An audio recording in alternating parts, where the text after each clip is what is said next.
नमस्ते। आज मैं वनिता चौहान आपको विनय के पद भावार्थ सहित समझाऊंगी। ये इसका दूसरा भाग है। ये पाठ कक्षा 10 की पुस्तक वासंती से लिया गया है और मैं आज इसे आपको और सरल करके समझाने का प्रयास करूंगी। ये इसका भाग 2 है। यहाँ कल हमने तुलसीदास जी का सामान्य परिचय जाना था। केंद्रीय भाव हमने समझा था पहले पद का। दूसरे पद का हम केंद्रीय भाव समझेंगे। पहला पद हमने कल पढ़ा था। दूसरे पद का केंद्रीय भाव इस प्रकार है, जब जागे तभी सवेरा की भावना से परिपूर्ण। दूसरे पद में तुलसीदास जी ने स्पष्ट किया है कि राम की कृपा से संसार की माया मोह रूपी रात्रि समाप्त हो गई है। अब राम की शरण प्राप्त हो चुकी है। उनके चरणों में ही अब अपना ध्यान लगाना है। जीवन की सार्थकता का प्रतिपादन कवि राम के प्रति किए गए समर्पण में ही मानते हैं। तुलसीदास जी कहते हैं कि यदि जीवन को सार्थक बनाना है तो प्रभु भक्ति को अपनाना होगा और त्याग समर्पण की भावना भी लानी होगी। और जब जागे तभी सवेरा, अर्थात जब आपको ज्ञान हो जाए तभी आपकी सुबह है, जीवन की सुबह है। इसके लिए हम दूसरा पद पढ़ने से पहले हम शब्दार्थों की तरफ थोड़ा ध्यान देंगे। यहाँ देखें,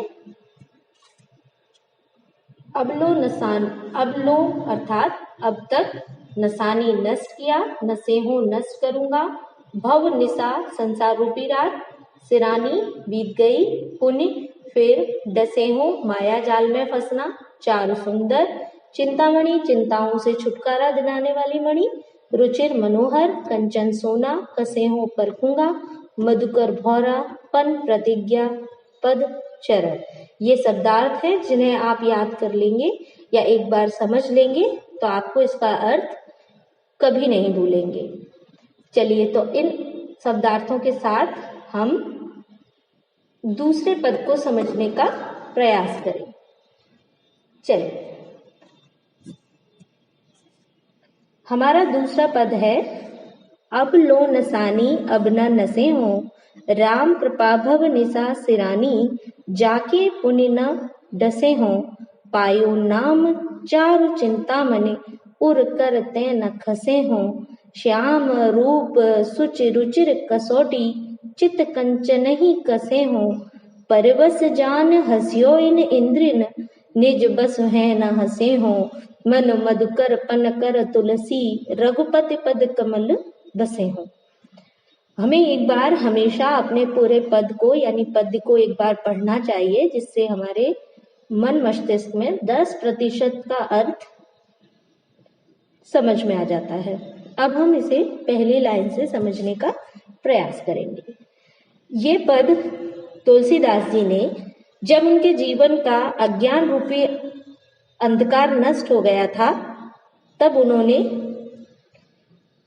कहा कि अब तक मैंने अपने समय को बहुत बर्बाद किया है, लेकिन अब मैं अपने समय को नष्ट नहीं करूंगा। अब लो नसानी, अब तक नष्ट किया, अपना मूल्यवान जीवन मैंने अब तक नष्ट कर दिया, लेकिन अब मैं इस जीवन को नष्ट नहीं करूंगा। यानी आगे मैं अब इस अपने जीवन के समय को नष्ट नहीं करूंगा। राम कृपा भव निशा सिरानी, जागे पुण्य न डसे हो, अर्थात भगवान राम की कृपा से संसार रूपी रात्रि, माया जाल रूपी रात्रि समाप्त हो गई है और मुझे माया के बंधनों से छुटकारा मिल गया है। अब मैं उस रात्रि से बाहर आ चुका हूँ क्योंकि मुझ पर राम की कृपा हो गई है। ये रात्रि अब दोबारा मुझे अपने वश में नहीं कर सकेगी। पायो नाम चारु चिंतामणि, उर करते न खसे हो, क्योंकि मैंने अब उस चिंतामणि को प्राप्त कर लिया है। चिंतामणि अर्थात चिंताओं को हरने वाली मणि। मैंने अब उस चिंतामणि को प्राप्त कर लिया है। इतनी सुंदर चिंतामणि है वो, जिसको मैंने प्राप्त किया है। उर करते न खसे हो, अब मैं उसे अपने हृदय रूपी, उर माने हृदय, कर माने हाथ, खसे हो माने खिसकने नहीं दूंगा। अब मैं उसे अपने हाथ से खिसकने नहीं दूंगा। श्याम रूप सुच रुचिर कसौटी, अब मैं मतलब इस सुंदर चिंतामणि से, जो जिसे मैं अपने हृदय से नहीं खिसकने दूंगा, उसे मैं अब अपने हृदय रूपी कसौटी बनाकर, उसे अपने श्याम रूप को कसौटी बनाकर उस पर अपने चित्त रूपी सोने की परख करूंगा। चित्त रूपी सोने की परख करूंगा अर्थात मैं देखूंगा कि मेरा मन भगवान के चरणों में कितना रम गया है। मैं परवश जान हंसियो इन इंद्रिन। परवश, ये इंद्रियां ऐसी थीं कि जो मुझे अपने वश में जानकर मुझ पर बहुत हंसती थीं। निज बस है ना हंसे हूं, लेकिन बस अब इन्हें मैं अपने वश में कर लूंगा और ये अब मुझ पर नहीं हंस सकेंगी। मैं इन्हें अपना मजाक नहीं बनाने दूंगा। मन मधुकर पनकर तुलसी रघुपति पद कमल बसे हो। आगे तुलसीदास जी कहते हैं कि मैं अपनी ये प्रतिज्ञा करता हूं कि मैं अपने मन को ऐसा भौरा बना लूंगा जो भगवान राम के चरण कमलों में ही रहेगा। रघुपति पद कमल बसे हो, मैं अपने मन को ऐसा भौरा बना लूंगा जो केवल श्री राम के चरण कमलों की ही वंदना करेगा। अर्थात तुलसीदास जी को समस्त ज्ञान हो गया है। अब वो अपनी भूल को सुधारने की प्रतिज्ञा कर चुके हैं। भाषा बहुत सरल है। तुलसीदास जी का ये पद हमने अभी सीखा। ये आशा करती हूँ कि आपको पहले पद की भांति दूसरा पद भी समझ में आ गया होगा। आगे मैं आपको ये बताना चाहती हूँ कि मैं जल्द ही इस पूरे पाठ से आपको कुछ बहुविकल्पीय प्रश्न आपके सामने प्रस्तुत करूंगी, जो आपकी टेस्ट कहलाएगा। उस परीक्षा में आपको खुद मेरे साथ बैठकर टेस्ट देना होगा इस पाठ का, और आपको अपने नंबर मुझे बताने होंगे, तो वो हम जल्द ही लेकर आएंगे।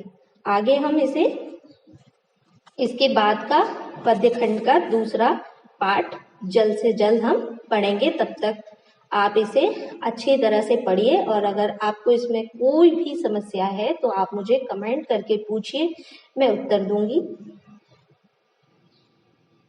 धन्यवाद।